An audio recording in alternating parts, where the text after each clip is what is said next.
رمضان کی سحریوں اور افطاریوں میں کبھی آپ اپنے گھر میں بیٹھے ہوں تو آپ کو ایسے ہی ڈوبے ہوئے سورج اور ان کی شامیں کبھی کبھی بہت ستاتی ہیں۔ سحری کے دسترخوانوں پہ اور افطاری کے متنوع کھانوں پہ آپ کو یقیناً بہت دفعہ وہ بچھڑی ہوئی ماؤں کے چہرے بھی یاد آتے ہیں اور جدائی کے غم دینے والے باپوں کی شفقتیں بھی ستاتی ہیں۔ کبھی بہنیں، کبھی بھائی، کبھی بیٹے، کبھی کزنز، کبھی عزیز و اقارب، کچھ دوست، کچھ کولیگز، کچھ آفیسرز، کچھ ماتحت، کچھ ہم سفر، کچھ رفقائے زندگی، یہ انسان کو رمضان کی سحریوں، افطاریوں اور عید کے دنوں میں خصوصی طور پہ یاد آتے ہیں۔ اسی موضوع کو کہ زندگی کی شام کیسے ہوتی ہے، آج دارالفلاح کے اس خوبصورت پلیٹ فارم پہ میں نے نام منتخب کیا ہے شام زندگی۔ کچھ زندگیوں کی شام ہوتے میں نے اپنی آنکھوں سے دیکھی ہے، اور ان میں سے کچھ چہرے تو ایسے ہیں جو مجھے کبھی بھی نہیں بھولتے ہیں۔ یہ شیطان ہے جو مجھے اور آپ کو غافل کر دیتا ہے اور شام زندگی کے بارے میں سوچنے نہیں دیتا۔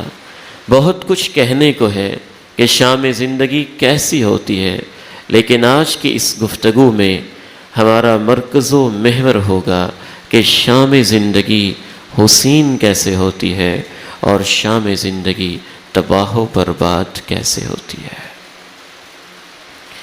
اس شام کے ہوتے ہی دائمی زندگی کی صبح شروع ہو جاتی ہے۔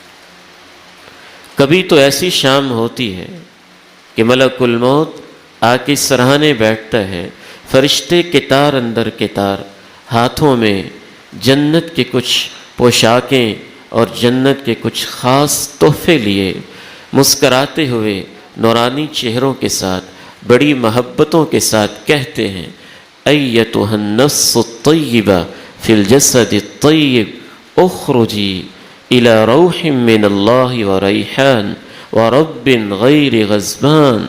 اے قصور شہر کے پاکیزہ انسان، تیری شام زندگی شروع ہو چکی ہے۔ اللہ تجھ سے ملاقات کرنا چاہتا ہے اور جنت تیرے انتظار میں۔ کبھی یہ شام ایسی بھی ہوتی ہے کہ ہاتھوں میں گرزے لیے اور اپنے منہ سے چنگاڑیں برساتے ہوئے وہ یوں انسان کو ڈانٹ پلاتے ہیں، ایتھا النفس الخبیثہ فی الجسد الخبیث۔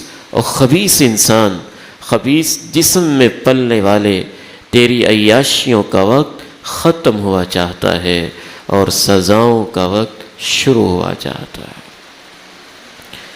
ہم میں سے ہر شخص کی یہ خواہش تو ہے کہ یہ شام زندگی حسین ہو، لیکن وہ جانتا نہیں حسین کیسے ہوتی ہے۔ ہم میں سے ہر انسان کی یہ تمنا اور آرزو تو ہے کہ شام زندگی کے لمحات اچھے ہوں اور خوبصورت ہوں، یادیں اس کی سہانی ہوں، لیکن وہ جانتا نہیں ہے کہ یہ یادیں حسین کیسے ہو سکتی ہیں۔ اور ہر شخص یہ خواہش رکھتا ہے کہ شام زندگی گھناؤنی، خطرناک، ڈراؤنی اور مہیب قسم کی نہ ہو، لیکن ہم بالعموم جانتے نہیں کہ اس شام سے کیسے بچا جا سکتا۔